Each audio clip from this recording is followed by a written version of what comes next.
অন্তর্বর্তী সরকারের প্রধান ডক্টর মোহাম্মদ ইউনূসকে আমি তার জন্য ধন্যবাদ জানাই।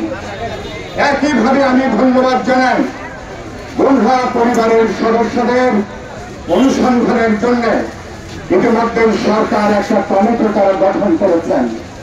গুনহা পরিবারের সদস্যরা তারা কিভাবে উদ্ধার পাবেন তাদের তদন্ত করবার জন্য একটা কমিটি হয়েছে।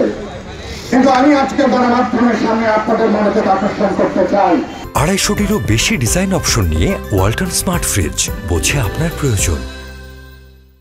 তদন্ত কমিটি করাটাই যথেষ্ট নয়।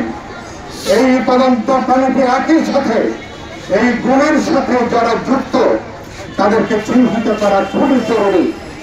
এই গুণের সাথে এই গুণের ব্যাপারে যাদের প্রমাণ রেসপন্সিবিলিটি, যারা প্রধান নির্দেশ দানকারী সরকার প্রধান থেকে শুরু করে র্যাব, পুলিশ সহ গোয়েন্দা সংস্থা, আইন শৃঙ্খলা রক্ষাকারী বাহিনী, যাদের প্রমাণ রেসপন্সিবিলিটি আছে, যাদের প্রধান দায়িত্ব আছে, তাদেরকে চিহ্নিত করা দরকার এবং তাদের কাছে জবাবদিহিতা চেয়ে তাদেরকে আইনের আদালতে তারা যেন সোপর্দ হতে পারেন। তদন্ত কমিটির এখতিয়ারের মধ্যে এই বিষয়টা সুনির্দিষ্টভাবে যুক্ত করা দরকার। আরেকটা কথা পরিষ্কার করে বলতে চাই, আমরা 5 তারিখের পরে নতুন ভাবে যে জাগরণ তৈরি হয়েছে, যে অভ্যুত্থান তৈরি হয়েছে, একটা গণতান্ত্রিক বিপ্লবের যে পরিবেশ তৈরি হয়েছে, এমনকি অনেকে স্বাধীনতা হিসেবে এটাকে আখ্যায়িত করছেন। দ্বিতীয় স্বাধীনতা, গুনহা পরিবারের সদস্যরা তাদের স্বজনকে তারা যদি ফিরে না পান, এই স্বাধীনতা তাদের কাছে অর্থহীন। এই গুণের পরিবারে মা, ভাই, বোন, শিশু, তাদের আপনজনকে তারা যদি ফিরে না পান, তাহলে এই স্বাধীনতা তাদের কাছে একেবারেই কাগজের বিষয় হয়ে দাঁড়াবে।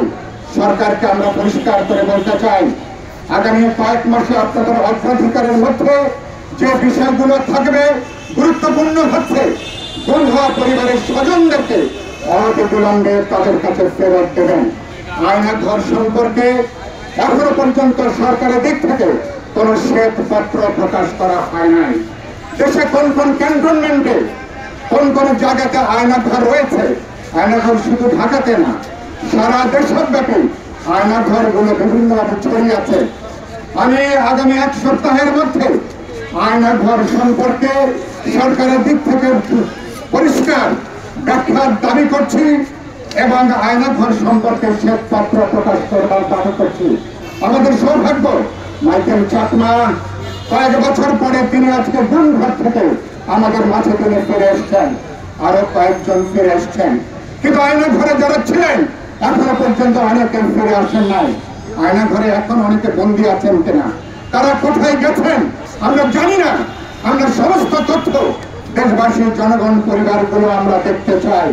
খুবই দুঃখ এবং লজ্জার মায়ের ডাক যখন কথা বলে, আমাদের অধিকার সহ বিভিন্ন আন্তর্জাতিক মানবাধিকার সংগঠন, দেশের সংগঠনগুলো যখন কথা বলে, তারা যখন চিৎকার করে স্বজনদেরকে ফেরত চায়, মন্ত্রীরা বলেছেন ভূমধ্য সাগরে যারা নিহত হয়েছেন তাদেরকেও নাকি আমরা গুণ হিসাবে তাদেরকে নাকি আমরা চিহ্নিত করছি। গুনহা পরিবারগুলোর সাথে এরকম নির্মম, অমানবিক, নিষ্ঠুর রসিকতা করতে আমরা দেখেছি। এদের সবাইকে আমরা আইনের আওতায় নিয়ে আসবেন, এটাকে আমরা দেখতে চাই।